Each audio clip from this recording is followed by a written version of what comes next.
Bienvenue dans cet épisode de Entreprendre avec succès. Aujourd'hui, nous allons explorer un sujet fascinant, la relation entre l'argent et le bonheur. Nous avons tous entendu l'idée que l'argent ne fait pas le bonheur, mais dans son livre La psychologie de l'argent, Morgan Housel nous invite à aller au-delà de cette simple phrase. Il nous montre que, même si l'argent ne garantit pas le bonheur, il peut offrir quelque chose d'inestimable, la liberté de vivre selon ses propres règles. Dans cet épisode, nous allons découvrir pourquoi accumuler de l'argent ne suffit pas à garantir une vie heureuse et pourquoi ce qui compte vraiment, c'est l'autonomie que l'argent peut nous procurer. Nous allons également voir comment adopter une approche plus saine et plus sereine face à l'argent. L'argent, un outil pour acquérir la liberté. Avant tout, il est essentiel de voir l'argent comme un outil. Housel explique que l'argent est un moyen d'obtenir du temps, de la liberté et de la flexibilité dans notre vie. Lorsque nous pensons à l'argent uniquement comme une fin en soi, nous courons le risque de tomber dans un cycle sans fin où nous en voulons toujours plus, sans jamais nous sentir pleinement satisfaits. Mais lorsque nous voyons l'argent comme un moyen d'acquérir plus de liberté, nous comprenons qu'il peut nous permettre de choisir notre propre style de vie, de consacrer du temps aux choses qui nous importent réellement et de nous libérer de certaines contraintes. Cette autonomie est précieuse car elle nous permet de vivre une vie plus authentique, en accord avec nos valeurs et nos aspirations. L'argent et la sécurité, pas le bonheur absolu.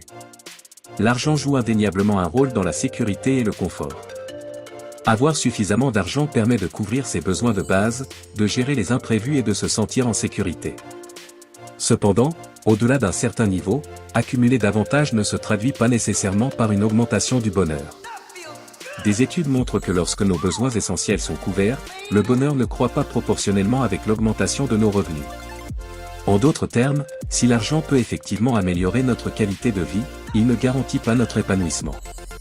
Au lieu de nous concentrer uniquement sur l'accumulation de richesses, nous pouvons nous demander comment utiliser l'argent de manière à apporter du sens et de la satisfaction dans notre vie. Pourquoi l'argent n'achète pas le bonheur? Il est facile de penser que plus d'argent signifie plus de bonheur. Pourtant, Housel nous met en garde contre cette illusion. Lorsque l'argent devient un but en soi, il peut nous enfermer dans une spirale de comparaison sociale, où l'on cherche constamment à avoir plus pour rattraper ou dépasser les autres.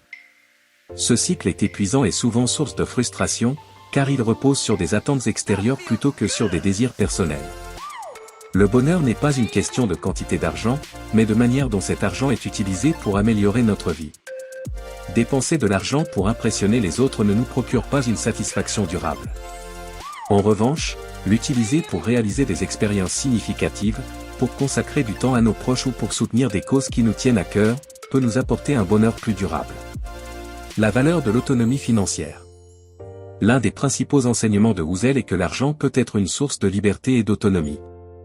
Avoir une autonomie financière signifie que l'on peut prendre des décisions de vie sans être contraint par des obligations financières. C'est cette liberté qui nous permet de vivre selon nos propres termes, sans être obligé de suivre les attentes des autres ou de se plier aux pressions sociales. En ayant un certain contrôle sur notre argent, nous pouvons choisir un mode de vie qui correspond réellement à nos besoins et à nos valeurs. Par exemple, certains choisissent de travailler à temps partiel pour passer plus de temps en famille, tandis que d'autres peuvent décider de voyager ou de consacrer leur temps à des projets personnels. Cette liberté est peut-être l'une des plus grandes richesses que l'argent peut offrir. La flexibilité et le bonheur. La flexibilité est une autre dimension importante de la relation entre argent et bonheur. Lorsque nous avons une certaine stabilité financière, nous pouvons nous adapter plus facilement aux imprévus et aux changements de circonstances.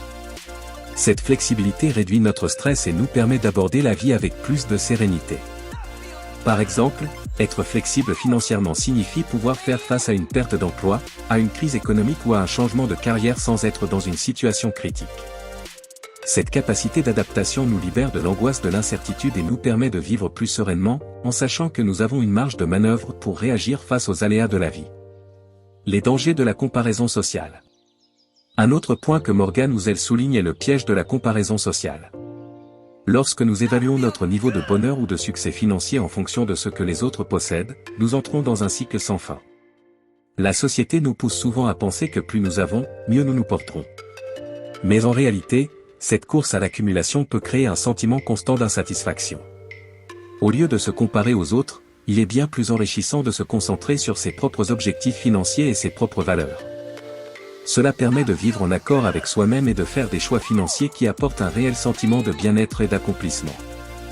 L'argent comme moyen, et non comme fin.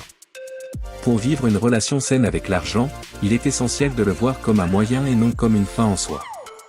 L'argent doit servir nos objectifs de vie, pas l'inverse. En adoptant cette perspective, nous nous détachons de la pression d'accumuler sans cesse et nous commençons à utiliser l'argent de manière plus consciente.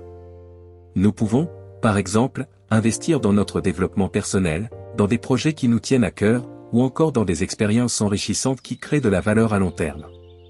L'argent n'est pas le but ultime, mais un outil pour accéder à une vie plus riche de sens et de liberté.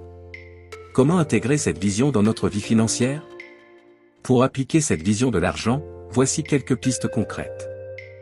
Définissez ce que représente la liberté pour vous, identifiez les domaines de votre vie où l'argent pourrait vous offrir plus de liberté, que ce soit en termes de temps, de flexibilité ou de choix de vie. Fixez des objectifs financiers alignés avec vos valeurs. Plutôt que de viser un chiffre abstrait, orientez votre stratégie financière vers ce qui vous épanouit réellement. Évitez la comparaison avec les autres, concentrez-vous sur votre propre parcours financier et ne laissez pas les normes sociales influencer vos choix. Investissez dans ce qui a du sens pour vous, que ce soit des expériences, des projets ou des activités qui vous enrichissent personnellement, choisissez d'utiliser votre argent pour vivre une vie alignée avec vos valeurs. En suivant ces étapes, vous pouvez commencer à construire une relation plus saine avec l'argent, où celui-ci devient un allié pour vivre la vie que vous souhaitez vraiment, et non un simple instrument de comparaison sociale. Pour conclure, la relation entre argent et bonheur est complexe, mais elle devient plus claire lorsque nous voyons l'argent comme un moyen de construire une vie plus libre et plus épanouie. En cultivant une autonomie financière, en évitant les pièges de la comparaison sociale et en utilisant l'argent pour ce qui a vraiment du sens pour nous, nous nous rapprochons d'un véritable équilibre entre sécurité financière et bonheur personnel. Merci d'avoir écouté cet épisode de Entreprendre avec succès. Si cette vision de l'argent vous inspire, n'hésitez pas à aimer, commenter et partager cet épisode.